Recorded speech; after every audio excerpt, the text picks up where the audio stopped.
গাজায় ইসরায়েলি বাহিনীর হামলায় একদিনে আরও ৪৮ জন প্রাণ হারিয়েছেন, আহত হয়েছেন ২০০-রও বেশি মানুষ। এর মধ্যে আল মাওয়াসি শরণার্থী শিবিরে প্রাণ গেছে ২১ জনের।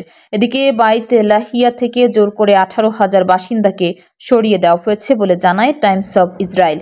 গাজা ইসরায়েলি আগ্রাসন কবে থামবে এমন প্রশ্নে নিশ্চুপ গোটা বিশ্ব। উপত্যকাটির বাসিন্দাদের ওপর বিমান হামলার পাশাপাশি জোড়া হচ্ছে কাঁদানে গ্যাস। এতে শ্বাসকষ্টে ভুগছেন বহু মানুষ। গাজার আল মাওয়াসি শরণার্থী শিবির সহ বিভিন্ন স্থানে হামলা গেল একদিনে প্রাণ গেছে প্রায় অর্ধশত ফিলিস্তিনির। এছাড়া আহত হয়েছেন শত শত মানুষ।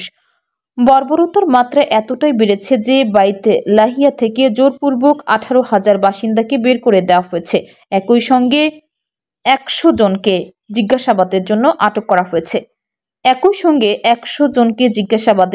আটক করা হয়েছে। অন্যদিকে চলমান আগ্রাসনের মধ্যেই জিম্মি মুক্তি নিয়ে মন্তব্য করেছেন ইসরায়েলের পররাষ্ট্রমন্ত্রী গিদন সার। তিনি বলেন, সরকারের এখন এটাই সুযোগ হামাসের সঙ্গে বৈঠক করে জিম্মি মুক্ত করে আনার।